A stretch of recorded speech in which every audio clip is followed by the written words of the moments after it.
Olá! Vamos direto ao ponto na nossa análise de hoje, onde a gente vai desmistificar a matemática e a metodologia rigorosa por trás da medição de trabalho. Porque vamos ser sinceros, existe uma ciência exata, ética e fascinante para responder aquela pergunta clássica da engenharia de operações. Exatamente quantos ciclos de trabalho a gente precisa observar para definir um tempo que seja justo e preciso? Deixar isso só no olhômetro é de verdade uma receita para o desastre. Mas, por sorte, a estatística entrega as ferramentas perfeitas para resolver essa questão. O nosso roteiro de hoje é super direto. Primeiro, o risco do olhômetro. Segundo, a fórmula de Shewhart e Nibble. Terceiro, o passo a passo do cálculo. Quarto, a precisão contra erros comuns. E, para fechar, indústria versus serviços. Entrando logo na nossa primeira sessão, o risco do olhômetro. Essa é aquela pergunta fundamental que desafia o que muita gente acha que sabe sobre o assunto. Tem um mito rondando por aí que o estudo de tempos é só ficar em pé com um cronômetro na mão apertando um botão até achar que o número tá bom. Mas e aí? Qual é a base sólida para isso? 3 ciclos? 10? 50? Se o número for muito pequeno, os dados ficam frágeis. Se for grande demais sem necessidade, a gente acaba desperdiçando tempo precioso de engenharia. E para dar o tom ético de toda essa nossa análise, os materiais originais trazem uma frase que é um verdadeiro soco no estômago, no bom sentido. O cronômetro não mede pessoas, ele revela sistemas. Ou seja, nada de usar a ferramenta para culpar quem está trabalhando por ser lento. Muito pelo contrário. Bem feito. Isso funciona como um diagnóstico incrível para revelar gargalos no método, falta de treinamento, ferramentas ruins ou peças fora do padrão. É sobre avaliar o sistema produtivo inteiro com bastante responsabilidade. O que nos leva à nossa segunda parte, a fórmula Shewhart/Nibble. Essa fórmula é literalmente a base de tudo. É ela que transforma uma observação qualquer em um dado técnico, ético e totalmente defensável. Baseada nos mesmos princípios do controle estatístico de processos criados lá nos anos 1920, ela dita, sem margem para achismos, qual deve ser o tamanho da amostra para a gente poder confiar de olhos fechados nos resultados. E olha, a matemática fica bem mais amigável quando a gente quebra isso em partes. Aquele n isolado é o nosso grande objetivo, o número mínimo de ciclos. Dentro da fórmula, a gente tem o S, que é o desvio padrão de uma amostra preliminar, mostrando o quanto o tempo varia em relação à média. Tem também o TC com a barrinha em cima, que é justamente o tempo médio dessa amostra. O R é o erro relativo aceitável, geralmente em torno de 5%. E o T? Bom, esse é o fator de confiança. Esse valor T vem daquela famosa tabela de distribuição T-de-Student. Na prática, é bem padrão pegar uma amostra inicial de 10 ciclos, o que nos dá 9 graus de liberdade na tabela.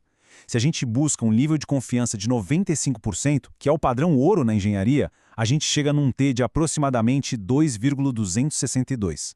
É exatamente esse número que vai ancorar toda a precisão do estudo. Avançando agora para a seção 3, passo a passo do cálculo. Vamos ver isso funcionando na prática? Os textos base trazem um cenário excelente para a gente testar, que é a montagem de uma luminária de LED numa fábrica lá em Dourados, no Mato Grosso do Sul.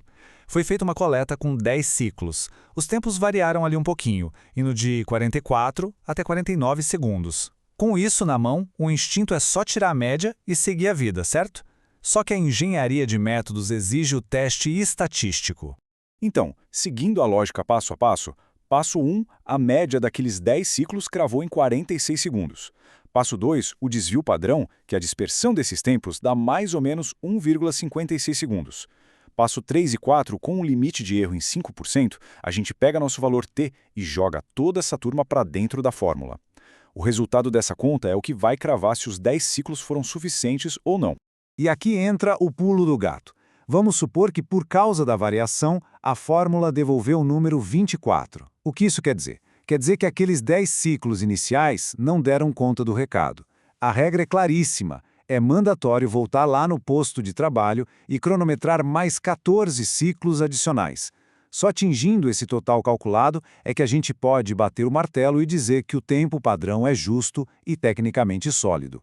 Passando para a seção 4, precisão contra erros comuns.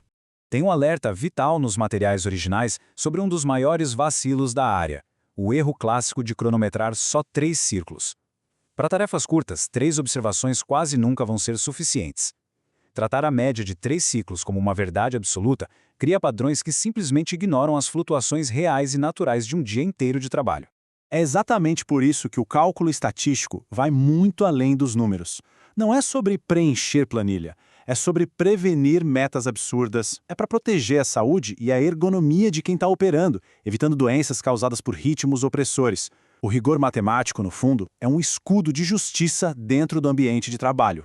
Chegando agora na nossa última parte, seção 5, Indústria versus Serviços. Isso ilustra de forma brilhante o quão flexível a fórmula é. Num ambiente industrial de montagem, super rígido e padronizado, a variação de tempo de um ciclo para o outro é mínima, então a fórmula pede poucas observações.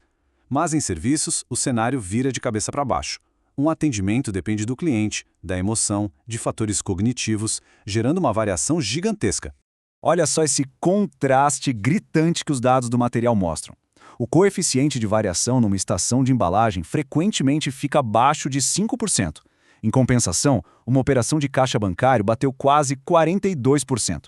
Com uma dispersão dessas, a matemática vai fazer o número mínimo de ciclos pular facilmente para 50 ou até 100 observações no banco, provando que a gente não pode, de jeito nenhum, tratar balcão de atendimento como se fosse linha de montagem. Para amarrar toda essa nossa exploração, fica essa pergunta para o ar. Quando o cálculo explode e pede dezenas de ciclos extras, o que a gente está vendo de verdade? É a velocidade de um trabalhador variando ou é o cronômetro servindo como um espelho perfeito que reflete a falta de padronização e o caos oculto do sistema? Fica a reflexão. Muito obrigado por acompanhar essa análise e a gente se vê na próxima imersão por esse mundo fascinante das operações.